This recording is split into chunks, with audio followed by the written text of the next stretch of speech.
My name is Wes Farrow, and I'm probably the only husband in America who helps his wife pack for trips she claims are work conferences. Not because I'm supportive, because I'm thorough.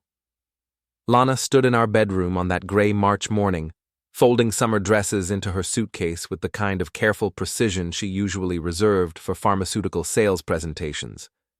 Except this wasn't March weather clothing, and Seattle hadn't seen sunshine in 3 weeks. "Remind me again where this conference is?"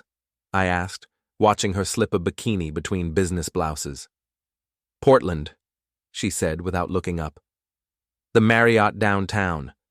14 days of continuing education credits for the new diabetes medications. 14 days in Portland, in March, with swimwear." "That's quite a long conference," I said, leaning against the doorframe. My 13-year-old son, Adam, appeared beside me, already dressed for school and wearing the same skeptical expression I probably had. "Mom's bringing a bikini to Portland," Adam observed with the brutal honesty only teenagers possess. "In March." Lana's hands paused for just a moment. "They have a heated pool at the hotel." "For diabetes education?" Adam pressed. "Adam, go finish your breakfast," Lana snapped, her voice carrying an edge I'd been hearing more often lately. After Adam left, I watched Lana add sunscreen to her toiletry bag. SPF 30. The kind you use on beaches, not in conference rooms. "You seem excited about this trip," I said. She turned to me with a smile that didn't quite reach her eyes. "It's important for my career, Wes. Damon thinks this could really help my advancement prospects." Damon Reese, her work husband, as she'd started calling him 6 months ago. Sales director, smooth talker, the kind of guy who wore expensive cologne and drove a BMW he probably couldn't afford. I'd met him twice at company parties, and both times he'd looked at me like I was furniture. "Damon's going too?" I asked. "He's presenting on the new market strategies. We're carpooling to save on expenses." Of course they were. I helped her carry the suitcase to her car, a ritual we'd performed dozens of times over our 15-year marriage. But this time felt different. Lana seemed lighter somehow, like she was shedding weight with each step away from our house. "I'll call you tonight," she said, kissing my cheek with lips that tasted like the expensive lipstick she only wore for special occasions.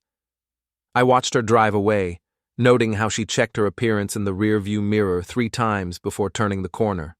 In 15 years of marriage, Lana had never checked her appearance for a work trip. Back inside, Adam was eating cereal and scrolling through his phone. "Dad, you know Mom's lying, right?" "What makes you say that?"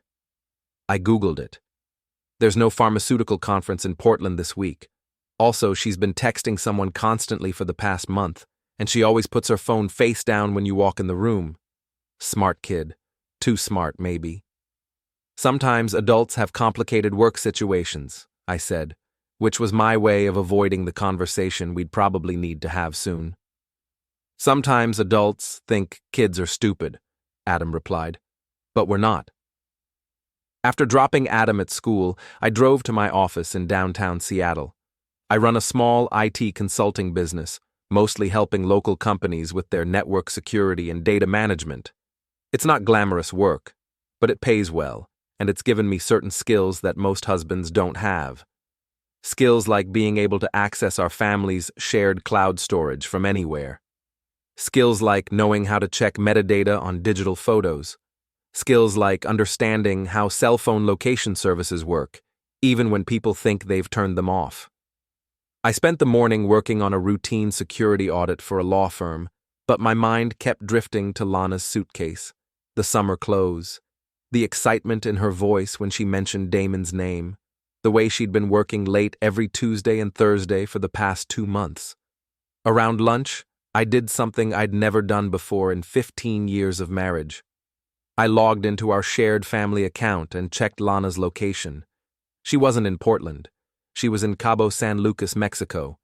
I stared at the little blue dot on my computer screen for a long time, feeling something cold settle in my stomach. Not anger, exactly. More like the feeling you get when you realize you've been playing a game where only one person knew the rules. I called my sister Annie, who works as a paralegal downtown.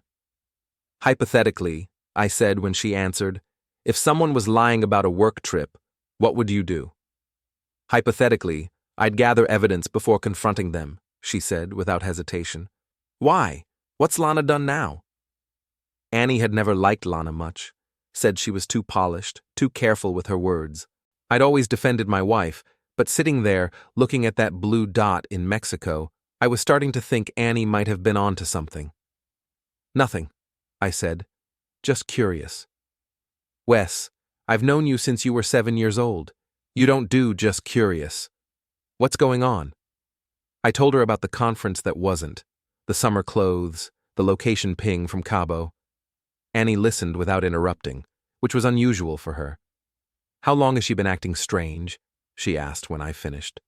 6 months, maybe, since she started working closely with this Damon guy. The work husband? She calls him that, yeah. Annie was quiet for a moment. Wes, you need to be smart about this. If she's doing what we both think she's doing, you need documentation. Financial records, communication logs, travel receipts. Don't confront her until you have everything. I'm not even sure what I'm looking for. Yes, you are. You're just hoping you won't find it. That afternoon, I did something else I'd never done before. I used my administrative access to our family accounts, access Lana had forgotten I had, to pull a complete record of her digital activity for the past 3 months. What I found made my hands shake. Hotel reservations in Cabo for 2 people, flights booked under her corporate card, text messages to Damon that started professional and gradually became something else entirely, photos she'd taken but never shared, showing beaches and sunsets and drinks with little umbrellas. But the thing that really got me was buried in her email drafts. A message she'd written but never sent to her friend Tessa. You were right about needing to live a little. Damon makes me feel like I'm 25 again.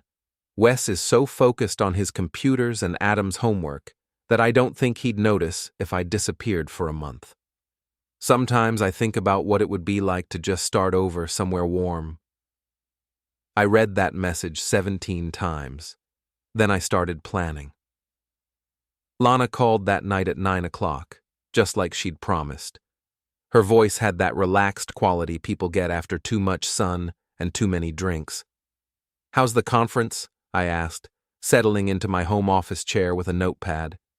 Educational, she said, and I could hear music in the background. Steel drums. Not exactly what you'd expect from a pharmaceutical conference in Portland. The sessions on diabetes management are really comprehensive. That's great. What hotel did you say you were staying at again? A pause, just long enough for me to know she was thinking. The Marriott downtown. I think I mentioned that. Right. And you're rooming with colleagues? Separate rooms, of course. Company policy. Of course. I pulled up the hotel reservation on my computer. 1 room, 2 guests, ocean view suite. Well, get some rest, I said. You sound tired. It's been a long day. Love you. Love you too. After she hung up, I sat in my office for a long time, looking at the evidence spread across my desk. Credit card statements showing charges from restaurants in Cabo, photos with metadata that placed them on beaches 3,000 miles from Portland. Flight manifests I'd pulled using a contact at the airline. My wife was in Mexico with another man, lying to me with the casual ease of someone who'd been practicing. The smart thing would have been to call a lawyer immediately, document everything, file for divorce, split custody of Adam, and move on with my life. But I've never been accused of being smart when I'm angry. Instead, I started making a different kind of plan. The next morning, I drove Adam to school and decided to have a conversation I'd been avoiding. Your mom called last night, I said as we pulled into the drop-off lane. How's the fake conference? Adam asked, not looking up from his phone. You seem pretty sure it's fake. Adam finally looked at me. Dad, I'm 13, not 3. Mom's been acting weird for months. She bought new underwear last week and hid the bags in her car. She's been going to the gym every day and asking me about what kind of music young people listen to. And yesterday I heard her on the phone with Aunt Tessa talking about how she deserves to be happy. Sometimes I forgot how observant my son was. He'd inherited my analytical mind and Lana's attention to detail. Not a great combination for keeping secrets. "What do you think I should do?" I asked. Adam considered this seriously. "Depends. Do you want to try to fix things, or do you want to make sure she knows you're not as clueless as she thinks you are? What would you want me to do?" "I want you to stop letting people treat you like you're stupid," Adam said quietly. "Mom thinks you don't notice things, but you notice everything. You just don't usually do anything about it." He was right. I'd spent 15 years being the accommodating husband, the one who didn't ask too many questions, the one who trusted by default. It had worked fine when we were both playing by the same rules. "I'll pick you up after school," I said. "We might need to have some conversations this week." "About the divorce?" The word hit me harder than I'd expected. "We're not there yet." "But we might be?" "Yeah, we might be." Adam nodded and got out of the car. Before closing the door, he leaned back down. "Dad, whatever you decide to do, don't let her make you feel like the bad guy. She's the one who chose to lie." Smart kid. Definitely too smart. I spent that morning at my office, but I wasn't working on client projects. Instead, I was using every skill I'd developed in 20 years of IT work to build a comprehensive picture of my wife's deception. I pulled phone records that showed calls to Damon at all hours. I found social media posts from Cabo that she'd tagged as private, but forgotten to hide from family members. I discovered that she'd been using our joint savings account to pay for spa treatments and shopping trips I'd never heard about. But the thing that really made me angry was what I found in her browser history from the weeks before the trip. She'd been researching divorce attorneys. Specifically, she'd been looking for lawyers who specialized in cases where wives wanted to claim financial hardship and seek alimony from higher-earning husbands. She wasn't just cheating on me. She was planning to leave me and take as much as she could on the way out. That afternoon, I called Joel Brennan, my friend from college who'd become a legal aid attorney. Joel had the kind of dark sense of humor that made him perfect for handling messy divorces. "So, let me get this straight," Joel said after I'd explained the situation. "Your wife is in Mexico with her boyfriend. She's told you she's at a work conference in Portland, and she's been researching divorce lawyers behind your back?" "That's the summary, yeah." "And you want to know what your options are?" "I want to know what my options are if I don't want to make this easy for her." Joel was quiet for a moment. "Wes, I've known you for 20 years. You're not a vindictive person. Maybe I'm learning." "Okay, hypothetically, if someone wanted to make sure their cheating spouse didn't get to control the narrative of their divorce, what might that person do?" "Hypothetically?" "Completely hypothetically." Joel outlined several strategies that were perfectly legal but decidedly not friendly. Ways to secure assets before filing. Methods for documenting infidelity that would hold up in court. Tactics for ensuring that the cheating spouse couldn't claim ignorance or emotional distress. "The key," Joel said, "is patience. Don't tip your hand until you have everything documented. Let her think she's getting away with it right up until the moment you prove she isn't." "How long do I wait?" "Until she comes home. Let her dig the hole deeper. The more lies she tells, the harder it'll be for her to claim this was just a mistake or a moment of weakness." That evening, Lana called again. This time she sounded even more relaxed, if that was possible. "How was day 2 of the conference?" I asked. "Intensive. We covered new protocols for patient compliance. Very technical stuff." "Sounds fascinating. Did you get a chance to see any of Portland while you're there?" "Just the hotel, really. We've been in sessions from 8 to 6. I pulled up the photos she'd posted to her private social media account that afternoon. Lana and Damon on a catamaran, both holding drinks, both very clearly not in a conference room. "That's too bad," I said. "Portland's supposed to be beautiful this time of year." "Maybe next time." "Oh, and Wes, I might need to extend the trip by a day or two. There's an optional advanced session that could really help with my promotion prospects." "Of course there is. Whatever you think is best for your career." "Thanks for being so understanding. I know it's hard with Adam's schedule." "We're managing fine. Adam's been asking about you, though." A slight pause. "Tell him I miss him." "I will." After she hung up, I walked into the living room where Adam was doing homework. "Mom says she misses you," I said. Adam didn't look up from his math problems. "Did you tell her we know she's lying?" "Not yet." "When are you going to?" "When she gets home. I want to see how many lies she's willing to tell first." Adam nodded approvingly. "Good strategy. Let her think she's winning." "Where did you learn about strategy?" "Video games, and watching you fix people's computer problems. You always let them explain what they think is wrong before you show them what's actually wrong." "This isn't exactly the same thing, isn't it? Mom thinks she's smarter than you, just like clients think they know more about computers than you do. But you always figure out what's really going on." I looked at my son, bent over his homework, calmly discussing his mother's infidelity like it was a logic puzzle. Either I was raising a sociopath, or he was handling this better than I was. "Are you okay with all this?" I asked. "I'm okay with you finally standing up for yourself," he said. "I'm not okay with Mom thinking we're both too stupid to figure out what's going on." That night, I couldn't sleep.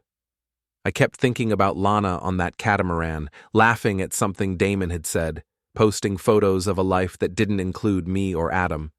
I thought about the message she'd written about starting over somewhere warm, but mostly, I thought about what Adam had said. About not letting people treat me like I was stupid. I'd spent 15 years being the reliable husband, the one who didn't ask uncomfortable questions, the one who trusted first and verified later. It had worked when we were both committed to making the marriage work. But trust is a two-way street, and Lana had been driving in the wrong direction for months. I got up and went back to my office, where I spent the rest of the night putting together a comprehensive file of evidence: photos, financial records, communications, travel documents, everything I'd need to prove that my wife's 14-day pharmaceutical conference was actually a 2-week vacation with her boyfriend. By morning, I had enough documentation to end our marriage and ensure that Lana wouldn't be able to claim she was the victim. But ending the marriage quickly wasn't what I wanted anymore. I wanted her to know that I'd figured it out. I wanted her to understand that her reliable, trusting husband wasn't as naive as she'd thought. And I wanted her to realize that lying to someone for months has consequences. Joel had said the key was patience. I was about to become very patient. Lana's trip stretched from 14 days to 16, then to 18. Each extension came with increasingly elaborate explanations about additional sessions, networking opportunities, and career advancement possibilities that simply couldn't be missed. I agreed to every extension with the enthusiasm of a supportive husband.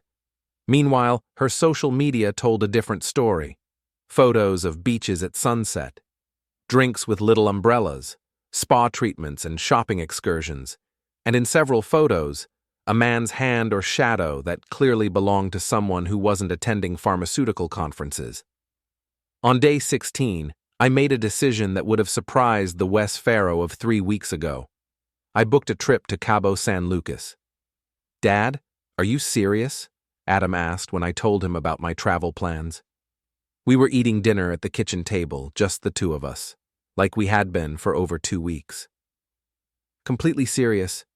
Your Aunt Annie is going to stay with you for the weekend." "You're going to spy on Mom?" "I'm going to verify some information." "That's the same thing." "Technically, yes." Adam grinned. "Can I come?"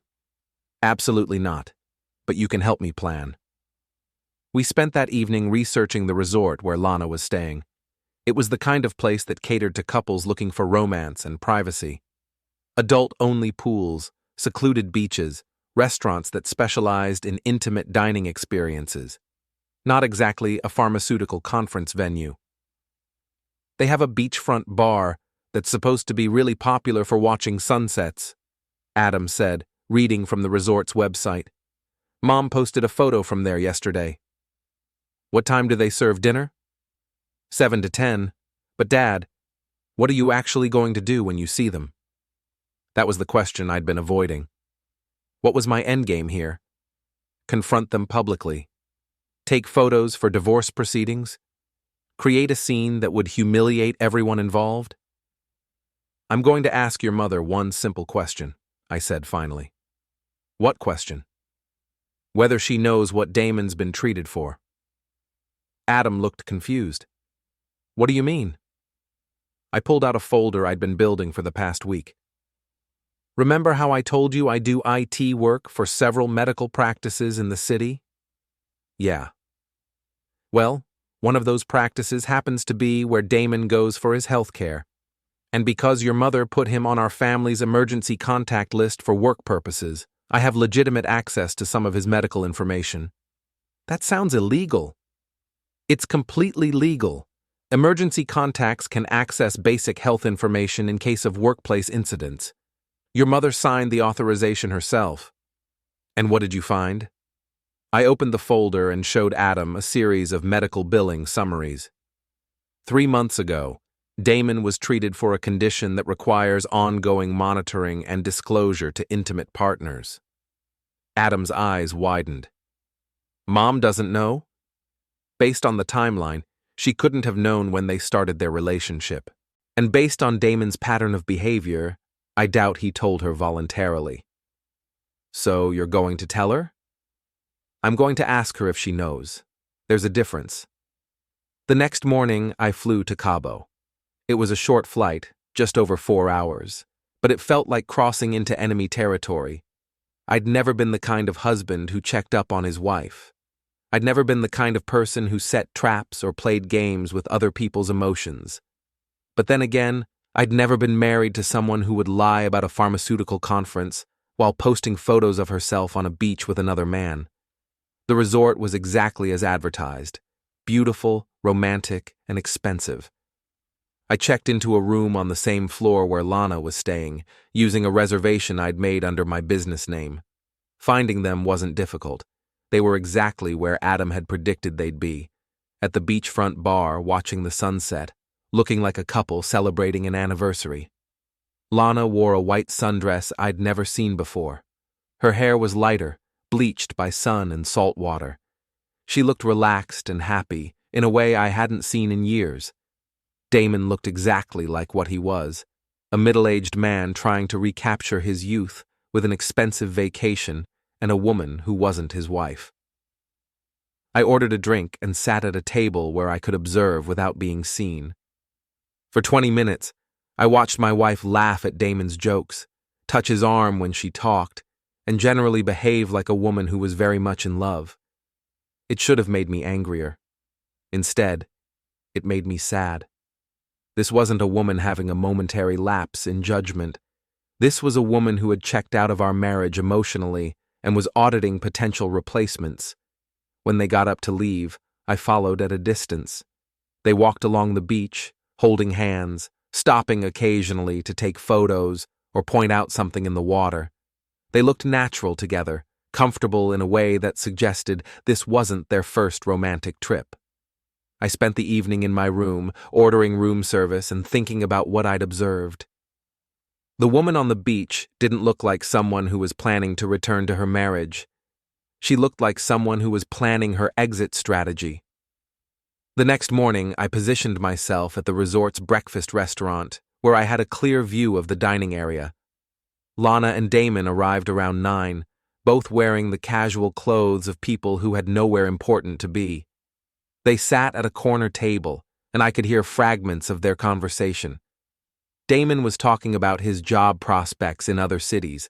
Lana was discussing Adam's school schedule and how custody arrangements typically worked in Washington state. They weren't just having an affair, They were planning a future together.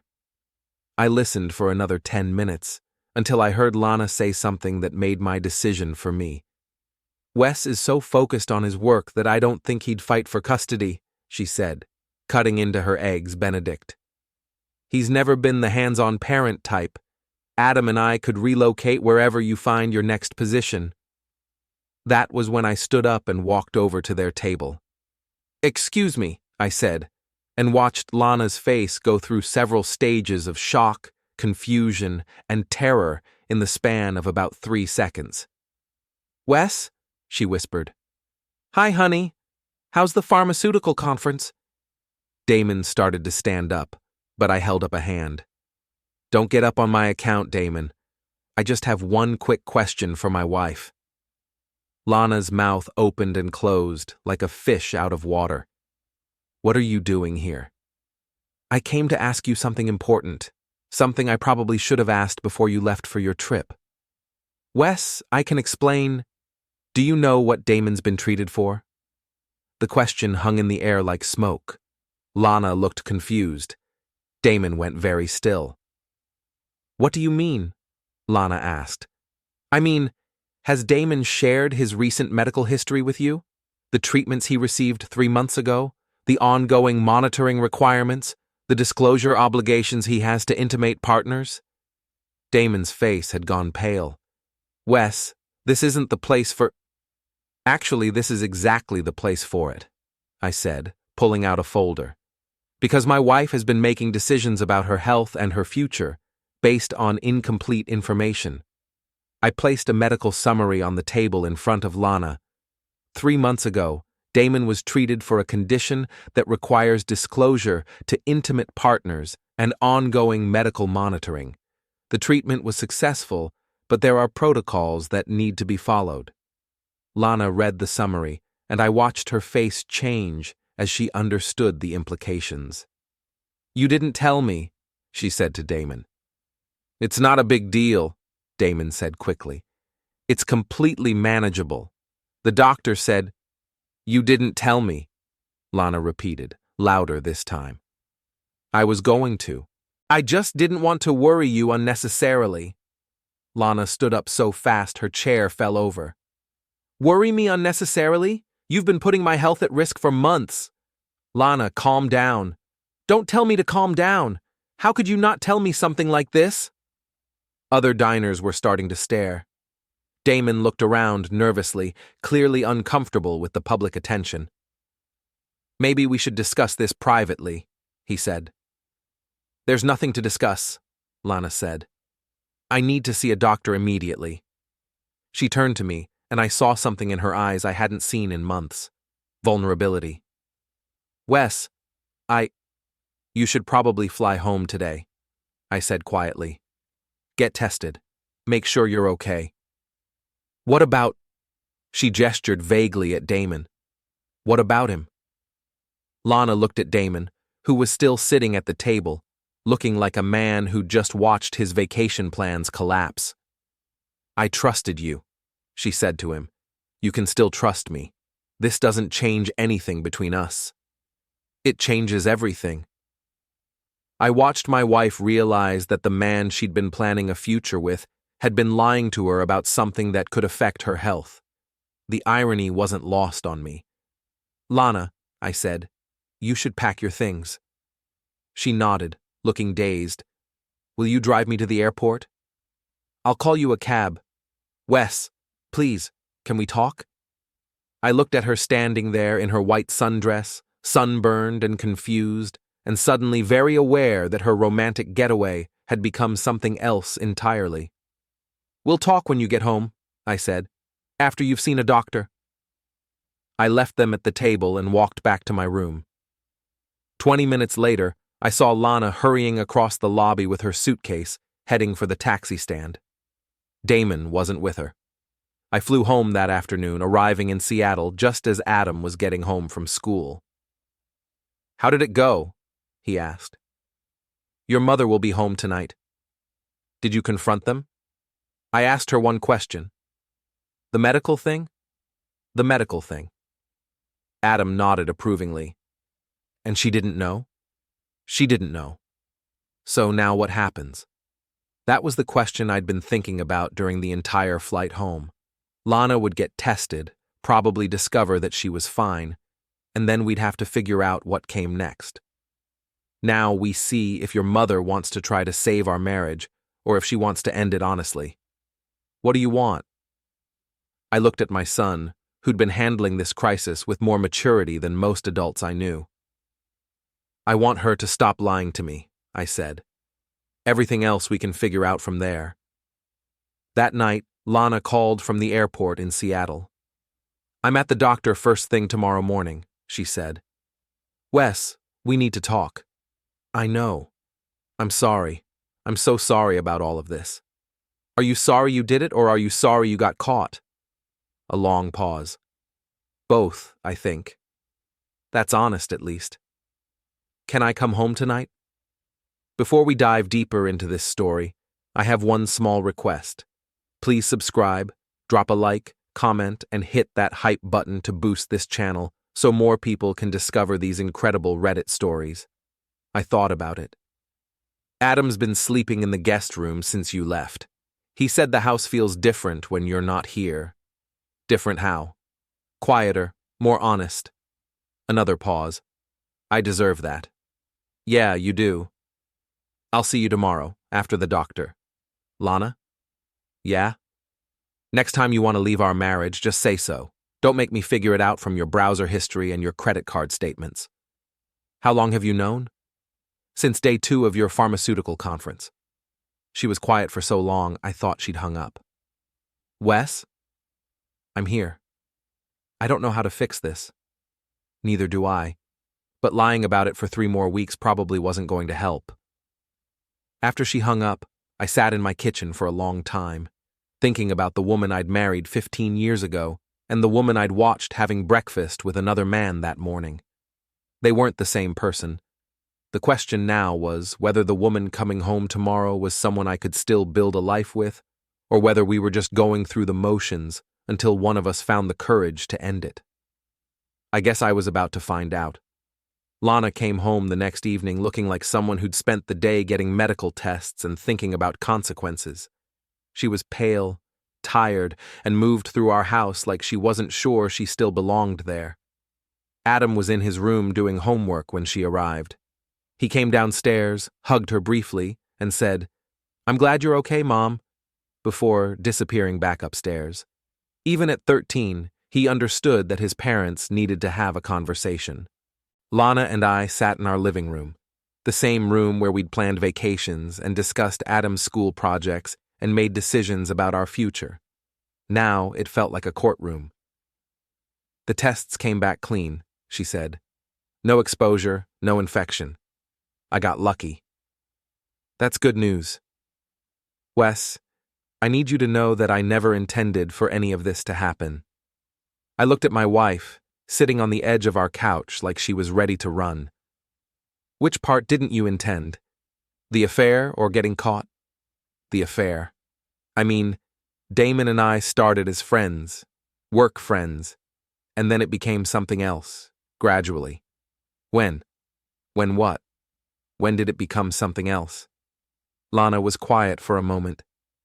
The company retreat in January. We stayed late at the bar talking, and he walked me back to my room and you slept with him. Yes. So this has been going on for 3 months. Yes. I did the math in my head. 3 months of lies. 3 months of coming home and kissing me hello while planning her next meeting with Damon. 3 months of sitting at our dinner table and asking about my day while thinking about her boyfriend. How many times? I asked. Does it matter? It matters to me. Lana closed her eyes. 12 times, maybe? We'd meet for lunch sometimes or after work, and there were 2 other trips before this one. What trips? The sales training in Phoenix last month, and the client meeting in San Francisco 6 weeks ago. Those weren't real either. The Phoenix one was real, but I extended it by 2 days, and the San Francisco one. She shook her head. There was no client meeting. I felt something shift inside me, like a piece of machinery clicking into a new position. This wasn't a moment of weakness or a mistake born of opportunity. This was a sustained campaign of deception. So when you came home from those trips and told me about your training sessions and client meetings, you were lying. Yes. And when you kissed me hello and asked about Adam's homework, you were lying. I wasn't lying about caring about Adam. But you were lying about everything else. Yes. We sat in silence for several minutes. I could hear Adam moving around upstairs, probably listening to music and trying not to think about what his parents were discussing. Why? I asked finally. Why what? Why didn't you just ask for a divorce? If you were that unhappy, why not just end our marriage honestly? Lana looked at her hands. Because I wasn't sure what I wanted. I thought maybe it was just a phase, or maybe I could figure out how to be happy in our marriage again. By sleeping with someone else.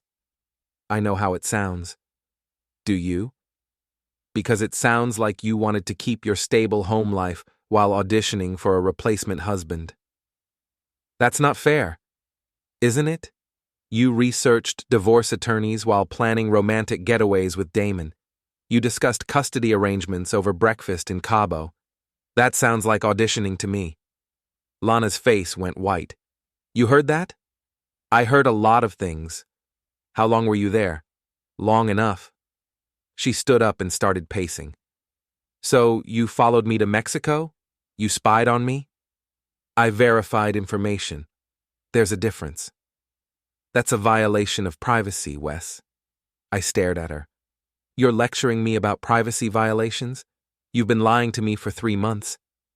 That's different. How is that different? Because I was trying to protect you from getting hurt unnecessarily. By sleeping with another man and planning to leave me for him? I wasn't planning to leave you. I was just exploring my options. Those are the same thing, Lana. She stopped pacing and looked at me with something that might have been desperation. What do you want me to say? That I'm a terrible person? That I ruined everything? Fine, I'm a terrible person and I ruined everything. Are you happy now? I don't want you to say anything. I want you to understand what you've done. I understand perfectly what I've done. Do you? Because you keep talking about this like it was something that happened to you instead of something you chose to do. You chose to start an affair. You chose to lie to me for months. You chose to plan a future with someone else while pretending to be committed to our marriage. I know that. Do you? Because you also chose to put my health at risk by sleeping with someone who wasn't honest about his medical history. I didn't know about that. But you knew you were taking risks. You knew you were making decisions that could affect both of us without giving me the information I needed to protect myself. Lana sat back down, and for the first time since she'd come home, she looked like she might cry. What happens now? She asked. I don't know. Do you want me to leave? I thought about it. Did I want her to leave? 3 weeks ago, the answer would have been an automatic no. We had 15 years together, a son, a life we'd built brick by brick. You don't just throw that away because of one mistake. But this wasn't one mistake. This was a pattern of choices that revealed something fundamental about how Lana viewed our marriage and our commitment to each other. I want you to be honest with me, I said. For the first time in months, I want you to tell me the truth about what you want. I want to fix this. That's not what I asked. I asked what you want. Lana was quiet for a long time. When she finally spoke, her voice was barely above a whisper. I don't know if I can be the person you need me to be anymore. What does that mean? It means I've been unhappy for longer than 3 months. It means I've been feeling trapped and restless and like I was disappearing into this life we built. It means Damon made me feel like myself again, like someone worth pursuing. And I don't make you feel that way? You make me feel safe. You make me feel stable. But you don't make me feel exciting or desired or like I'm the most important thing in your world. You are the most important thing in my world. You and Adam. But I'm not the most exciting thing. I'm not the thing that makes your eyes light up when you talk about it. When you talk about your work or your projects or solving problems for your clients, you get animated and passionate. When you talk about me, you sound dutiful. I wanted to argue with her, but I couldn't. She wasn't entirely wrong. So you decided to find someone who would be passionate about you. I decided to see what it felt like to be with someone who thought I was amazing instead of someone who thought I was adequate. The word hit me like a slap. Is that what you think? That I think you're adequate? Don't you? I looked at my wife, really looked at her, and tried to remember the last time I'd told her she was beautiful. The last time I'd surprised her with something that showed I'd been thinking about her. The last time I'd made her feel like she was the most important thing in my world instead of just one of several important things I was managing efficiently. I think, I said slowly, that we both stopped trying to make each other feel special a long time ago. Yes. But I didn't handle that by starting an affair. No. You handled it by accepting that adequate was good enough. We sat in silence again, both of us processing what we'd just admitted to each other. So what happens now? Lana asked again. Now we figure out whether we want to try to build something better than adequate, or whether we want to end this honestly and try to do right by Adam. What do you want? I thought about the woman I'd watched laughing with Damon on the beach, the woman who'd looked relaxed and happy and alive in a way I hadn't seen in years. I want you to be happy, I said, but I also want to be with someone who chooses to be with me instead of someone who's settling for safe and stable. I did choose you. For 15 years I chose you. And then you chose someone else. I chose to explore what else was possible. While staying married to me? Yes.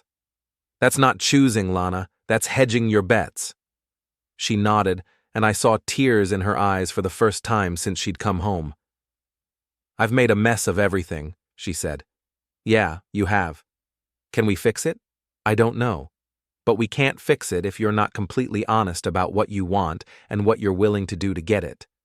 What if I don't know what I want? Then maybe you should figure that out before we make any permanent decisions. Does that mean I can stay?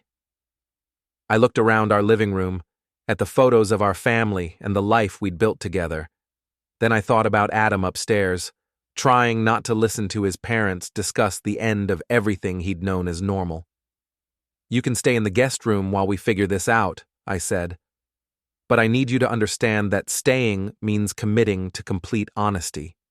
No more lies, no more contact with Damon, no more hedging your bets. And if I can't do that? Then you should leave now, and we'll figure out custody and property division with lawyers. Lana nodded. Okay. Okay, what? Okay, I'll stay in the guest room. I'll be completely honest. I'll cut off contact with Damon. Even if that means giving up the possibility of something that made you feel amazing? She looked at me for a long moment. Yes. Why?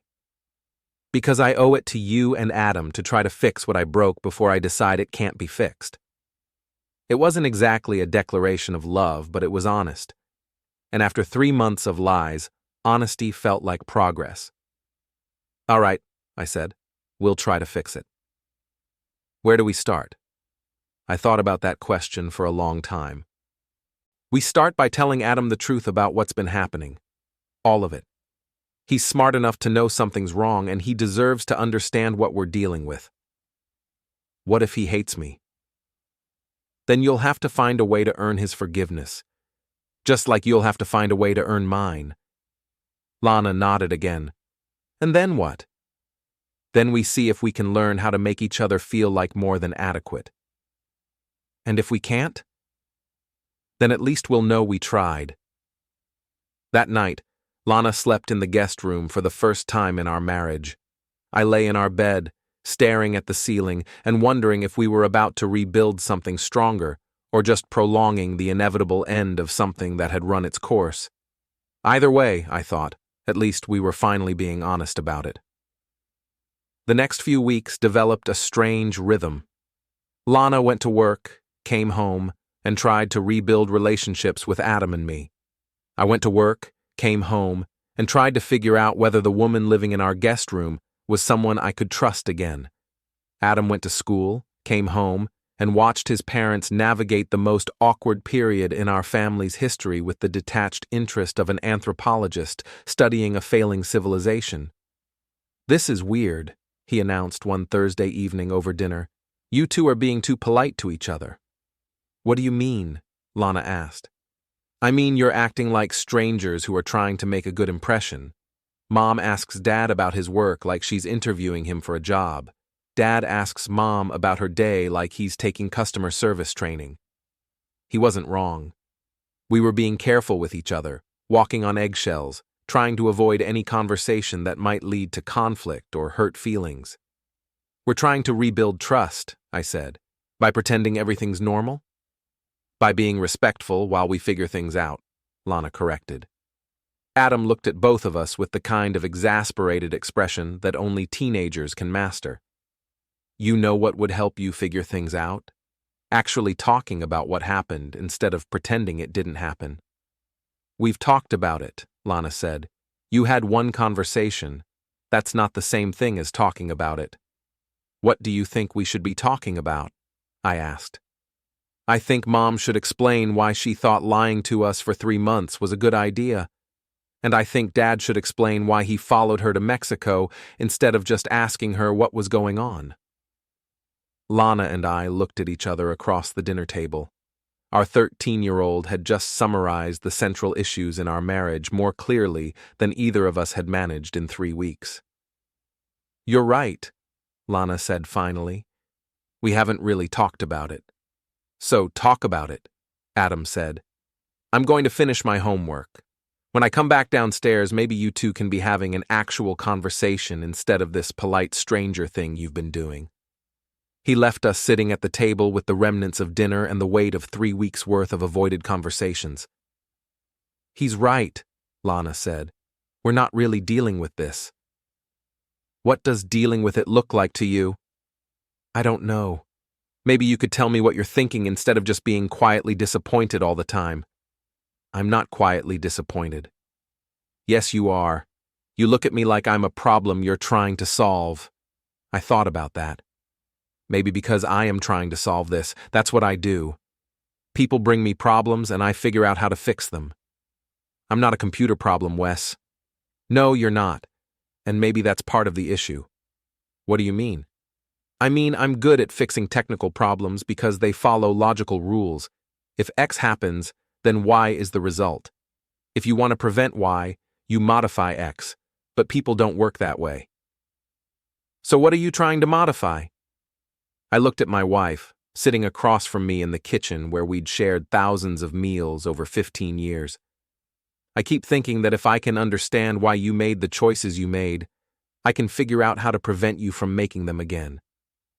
And what have you figured out? That you made those choices because our marriage wasn't meeting your emotional needs, and instead of talking to me about that, you decided to get those needs met somewhere else. That's a very clinical way to put it. It's an accurate way to put it. Lana was quiet for a moment. So what's your solution? I don't have one. That's the problem. Why not? Because I can't make you want to be married to me. I can change my behavior. I can be more attentive. I can try to make you feel more valued. But if you fundamentally don't want to be here, none of that matters. I do want to be here. Do you? Or do you want to be here? What's the difference? The difference is that one is a choice and the other is a wish. We sat in silence for several minutes, both of us processing what we'd just said to each other. I think, Lana said slowly, that I want to choose to be here. But I'm not sure I know how anymore. What do you mean? I mean, I spent 3 months imagining a different life. A life where I was the center of someone's attention, where I felt exciting and desired and important. And now I'm back to being a wife and mother in a house where everyone has their routines and responsibilities, and I'm not sure how to be happy with that anymore. So, you want me to compete with the fantasy you built with Damon?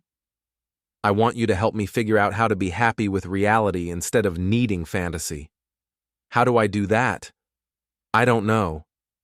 Adam came back downstairs an hour later to find us still sitting at the table, talking. Really talking, for the first time since Lana had come home. Better, he said approvingly. You both look less like robots now. Thanks for the feedback, I said. Are you going to get divorced? The question hung in the air like smoke. It was the thing we'd all been thinking about, but hadn't said directly. We're trying not to, Lana said. But you might? We might, I said. Would that be okay with you? Adam considered this seriously. I'd rather you get divorced than keep pretending everything's fine when it's not. But I'd rather you figure out how to actually be happy together than get divorced, just because it's easier. What do you think we should do? Lana asked. I think you should stop trying to go back to the way things were before and figure out how to make things better than they were before. How do we do that? I don't know. I'm 13. But maybe you could start by doing things together that you actually enjoy instead of just doing things because you think married people are supposed to do them. After Adam went to bed, Lana and I stayed up talking until almost midnight. We talked about the early years of our marriage, when we'd been excited about building a life together. We talked about how we'd gradually settled into routines that were efficient, but not particularly fulfilling. We talked about how we'd both stopped trying to surprise or delight each other. I miss the person I was when we first got married, Lana said. I felt like I could do anything back then. What happened to that person? She got tired. She got overwhelmed with work and parenting and managing a household. She started focusing on getting through each day instead of making each day worth living. I miss that person too, I said. She was fun to be around. Do you think she's still in there somewhere? I think she went to Mexico with Damon for 3 weeks. Lana looked stricken. That's not fair. Isn't it? You said Damon made you feel like yourself again. Maybe the person you were with him is who you really are when you're not trying to be a responsible wife and mother. So what does that mean for us? It means maybe we need to figure out how to let that person exist in our marriage instead of just in affairs. How do we do that? I don't know yet. But I'm willing to try if you are. Even after everything I've done? I looked at my wife, really looked at her, and tried to see the woman I'd fallen in love with 15 years ago underneath the guilt and uncertainty and fear. Yeah, I said. Even after everything you've done. Why? Because Adam's right. I'd rather figure out how to be happy together than give up just because it's hard. What if we can't figure it out? Then at least we'll know we tried everything before we decided to end it. And if we do figure it out, then maybe we'll end up with something better than we had before. That night, for the first time since Lana had come home, I felt like we might actually have a chance at saving our marriage. Not because we'd solved anything, but because we'd finally started asking the right questions. The next morning, Lana came into the kitchen while I was making coffee and said, I want to quit my job. Why? Because I can't work with Damon anymore. Because every day I'm there, I'm reminded of the choices I made. Because I want to start over somewhere that doesn't have any history attached to it. What would you do instead? I don't know yet. Maybe freelance consulting. Maybe something completely different. Maybe go back to school. We'd have to adjust our budget significantly. I know. Are you willing to do that? I thought about it. We could afford to live on my income if we were careful. It would mean fewer luxuries, maybe delaying some plans. But it was possible. If that's what you need to move forward, then yes. Really? Really? Lana smiled for the first time since she'd come home, and for just a moment, I saw a glimpse of the woman I'd married. Thank you, she said. Don't thank me yet. Thank me if we're still married in a year. We will be. How do you know? Because for the first time in months, I want to be. It wasn't a guarantee, but it was a start. And for the first time since I'd discovered that blue dot on the map in Cabo, I thought we might actually make it through this. 6 months later, we were different people living in the same house.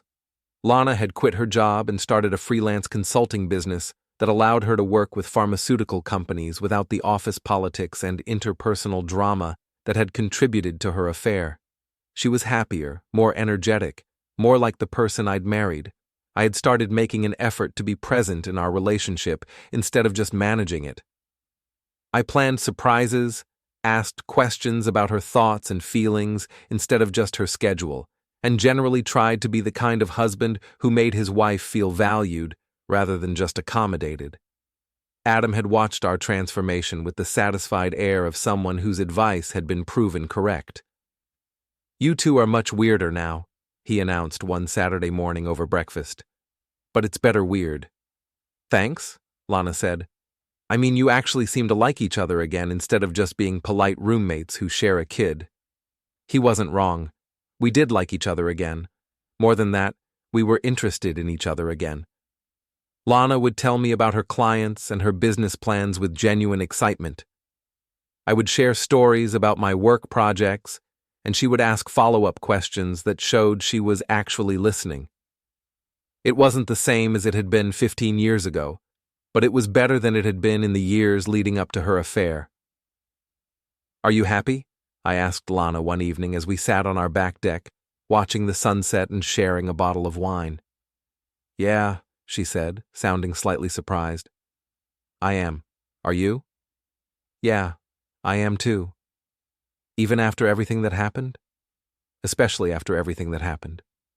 "Why especially?" "Because everything that happened forced us to figure out what we actually wanted from each other instead of just assuming we knew." "Do you ever think about what would have happened if you hadn't found out about Damon?" I thought about that question. "You mean, if you'd just come home from Mexico and continued the affair in secret?" "Yeah. I think you would have left me eventually. Maybe not for Damon specifically, but for someone. You were too unhappy to stay indefinitely." "You're probably right." "Do you ever regret not staying with him?" Lana was quiet for a long moment. "I regret the way I handled everything. I regret lying to you and Adam. I regret putting everyone through that pain." "That's not what I asked." "I know." She took a sip of wine and looked out at the trees in our backyard. "Sometimes I wonder what would have happened if Damon had been honest about his medical situation from the beginning. If the whole thing hadn't ended the way it did. And I think I would have realized eventually that what I had with him wasn't real. It was exciting and flattering and made me feel good about myself, but it wasn't built on anything substantial." "How do you know?" "Because when things got complicated, he didn't handle it well. When I confronted him about not telling me about his health issues, he got defensive and tried to minimize the importance of honesty. That's not the kind of person I want to build a life with." "But I am. You're the kind of person who flew to Mexico to ask me one question that you knew would change everything. You could have just filed for divorce and taken me for everything I was worth. Instead, you made sure I had the information I needed to make informed decisions about my health and my future." I was angry. "You were. But you were also fair, even when you had every right not to be." We sat in comfortable silence for a while, both of us thinking about the strange path that had led us back to each other. "I have something to tell you," Lana said eventually. "What?" "Damon called me last week." I felt something cold settle in my stomach. "What did he want?" "To apologize, and to see if I wanted to meet for coffee." "What did you tell him?" "I told him that I was working on my marriage and wasn't interested in maintaining any kind of relationship with him." "How did he take that?" "Not well. He said I was making a mistake, that you and I were just going through the motions, that I'd be bored again within a year." "What do you think about that?" "I think he doesn't understand the difference between excitement and happiness." "Which is?" "Excitement is what you feel when someone new pays attention to you. Happiness is what you feel when someone who knows everything about you chooses to love you anyway." And which do you have with me? Both, I think. For the first time in years, I have both. That night, we made love for the first time since before Lana's trip to Mexico. It was different than it had been in the later years of our marriage, more intentional, more connected, more like we were choosing each other rather than just going through familiar motions. Afterward, as we lay in our bed talking quietly, Lana said, "I need you to know that I'm grateful." For what? For giving me a chance to earn your trust back instead of just writing me off. I thought about it. Writing you off would have been easier. Why didn't you? Because Adam was right. I'd rather try to build something better than just give up because things got hard. Do you think we have something better now? I thought about the question seriously. Did we have something better than we'd had before Lana's affair? In some ways, yes. We were more honest with each other, more intentional about our relationship, more aware of what we needed from each other to be happy. But we'd also lost something that we'd never get back. The easy trust, the assumption that we were both committed to the same future, the innocence of believing that our marriage was strong enough to withstand any challenge. We have something different, I said finally. Whether it's better depends on what we do with it. What do you want to do with it? I want to keep building it. Keep being honest about what we need from each other. Keep choosing each other instead of just defaulting to each other. Even if it's harder than it used to be? Especially if it's harder than it used to be.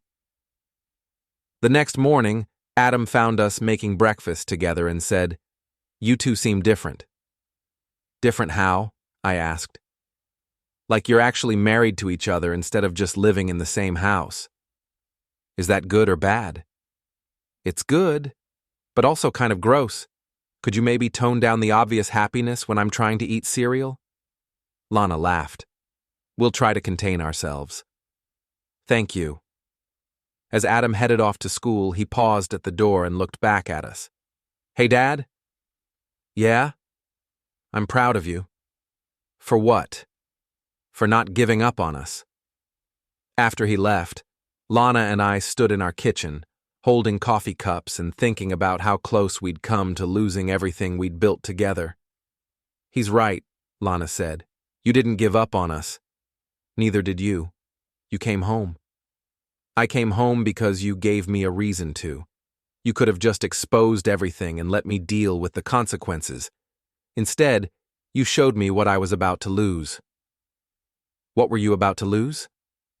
A man who loved me enough to fly to Mexico just to ask me one honest question. A son who was smart enough to see through my lies but still hoped I'd make the right choice. A life that was real instead of just exciting. And now? Now I have all of that, plus a marriage that's built on choice instead of just habit. Think it'll last? I think we'll have to keep choosing it, every day. That sounds like work. The best things usually are.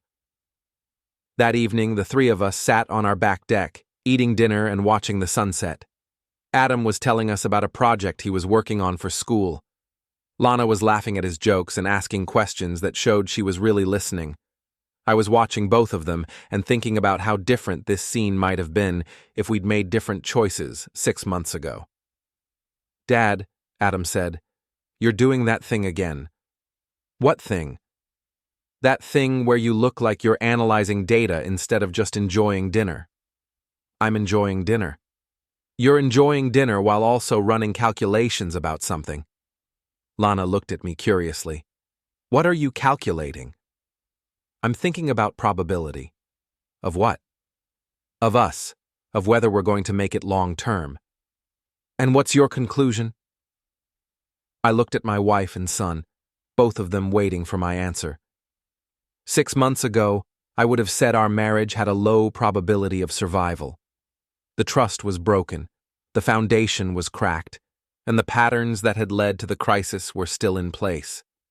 But sitting there on our deck, watching Lana laugh at Adam's stories and feeling genuinely happy for the first time in years, I realized that probability calculations don't account for the human capacity to choose differently.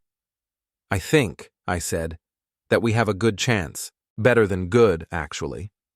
Why? Adam asked. Because we're not the same people we were 6 months ago.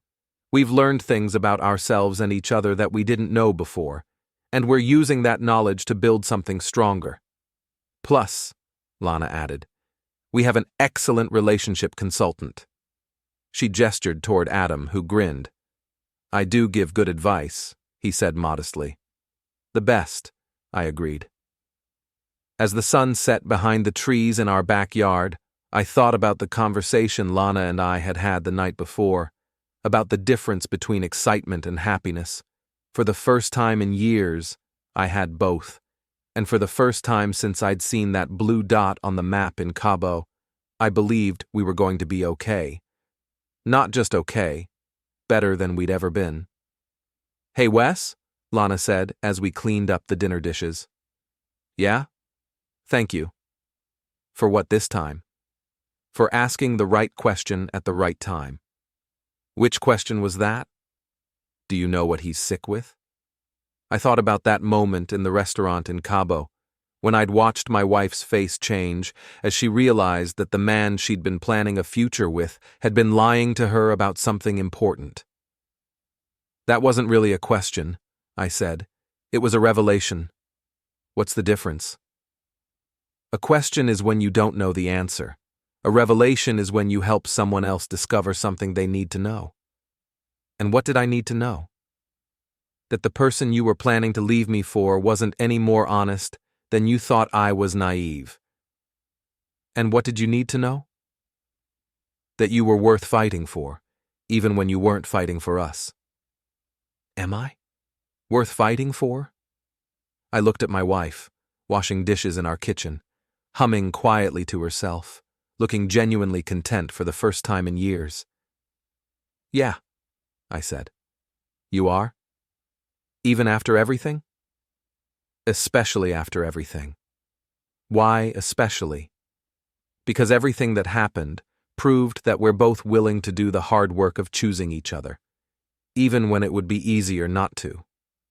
That night, as we got ready for bed, Lana said, I love you, Wes. I love you too. No, I mean, I'm in love with you, the way I was 15 years ago, but better. Better how? Because now I know what I could lose if I don't take care of what we have. And you want to take care of it? I want to build something amazing with you. We already did that once. No, we built something adequate once. Now I want to build something amazing. Think we can do it? I think we're already doing it. She was right. We were already doing it.